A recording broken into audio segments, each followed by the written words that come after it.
आणि ज्या शिक्षकांकडनं त्या मुलांनी शिक्षण घेतलं ते शिक्षक आज रस्त्यावर आहेत। या सरकारला, या फडणवीस सरकारला याची लाज वाटली पाहिजे। कारण एकीकडे आम्हाला ज्ञानदानाचं पवित्र कार्य करणारे शिक्षक म्हणून संबोधलं जातं। शिक्षक हा देशाचा कणा आहे असं म्हणून संबोधलं जातं। काल परवाच बीडमध्ये एका 18 वर्ष काम करणाऱ्या शिक्षकाने आपला जीवन संपवला।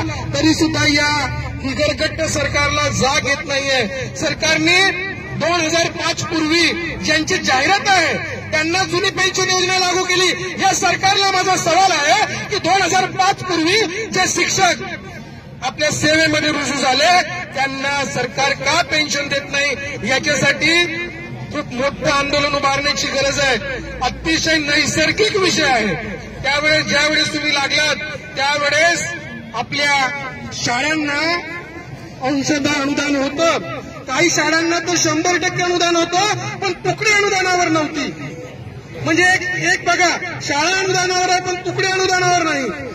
त्या शिक्षकांना सुद्धा अजूनपर्यंत पेन्शन सरकारनं लागू केली नाही। तुम्हाला एक गोष्ट तुम्ही लक्षात घ्या, एखादी शाळा आहे तिथली तुकडी तिथं मंजूर झाली आणि तिथं शिक्षक एक्सेस झाला तर त्याची बदली दुसऱ्या शाळेत केली जाते, तेव्हा त्यांना त्या शाळेचे सगळे नियम लागू होतात। म्हणजे एकंदरीत शाळा 100% अनुदानावर आहे, म्हणजे तुकडीचा कुठलाही विषय त्याच्यामध्ये राहू नये। एवढी साधी सोपी बाब या सरकारला समजत नाही, ही अतिशय दुर्दैवी बाब आहे। आमच्या सर्व शिक्षक बंधू भगिनींना जुनी पेन्शन लागू झालीच पाहिजे या मागणीशी आम्ही संपूर्ण सहमत आहोत। सहमतच नाही तर मागच्या 2015 पासून सतत लढा देण्याचं काम आम्ही केलेलं आहे। महाराष्ट्र राज्य जुनी पेन्शन संघटनेच्या माध्यमातून जे कर्मचारी बांधव मयत झाले, फक्त शिक्षक का असेना, त्यांच्या परिवाराला फॅमिली पेन्शन, ग्रॅज्युएटी मिळवून देण्याचं काम संघटनेच्या माध्यमातून झालंय।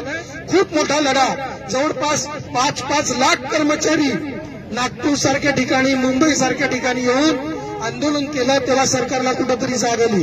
या अंशतः अनुदानित आमच्या शिक्षक बंधू भगिनींना सुद्धा जुनी पेन्शन योजना लागू झाली पाहिजे, ही आमची प्रमुख मागणी। या मागणीला आमचा पूर्णतः पाठिंबा आहे। जे आमदार आहेत त्यांना सांगून सभागृहामध्ये हा विषय लावून धरण्यासाठी आम्ही प्रयत्न करू। आपण जे आंदोलन सुरू केलं या आंदोलनासाठी सरांचं आणि यांच्या संपूर्ण टीमचं कौतुक करतो, कारण एखादं आंदोलन उभं करणं फार कठीण असतं।